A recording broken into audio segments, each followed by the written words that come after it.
Welcome to my pottery studio. Today we're going to be talking about different types of costs. Product and period costs.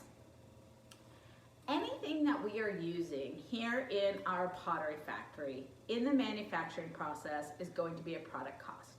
Our clay, our glaze, the depreciation on the wheel, the utilities, the depreciation on the kiln, the sponges, the water.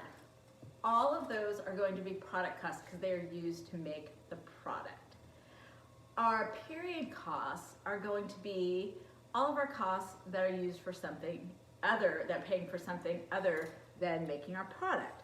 So when I go to sell my tumblers at a craft fair, the booth fee, that's going to be a period cost.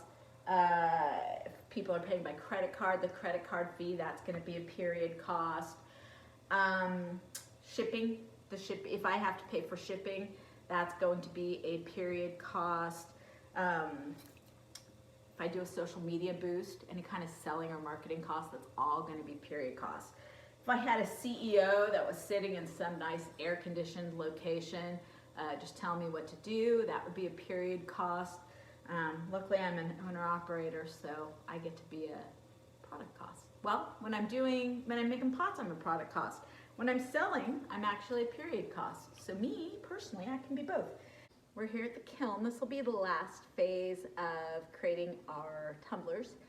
And so the cost of running the kiln, as well as the electricity to run the kiln, the depreciation on the kiln, that is all going to be a product cost because it is part of making our product.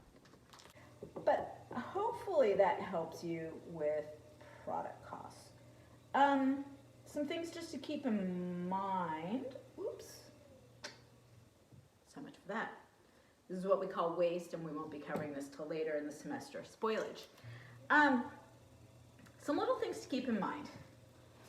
Your fixed costs are always going to be indirect because fixed costs cannot be tied directly to a cost object. They have to be allocated, and because of that, fixed costs will always be indirect. Period costs will always be indirect. I know this looks so sad, doesn't it? Let me see if I can fix it. Let's see if we can just throw it up a little higher. Period costs will always be indirect because they can't be tied to a cost object because they're not even product costs. Only product costs can be direct. So period costs will always be indirect.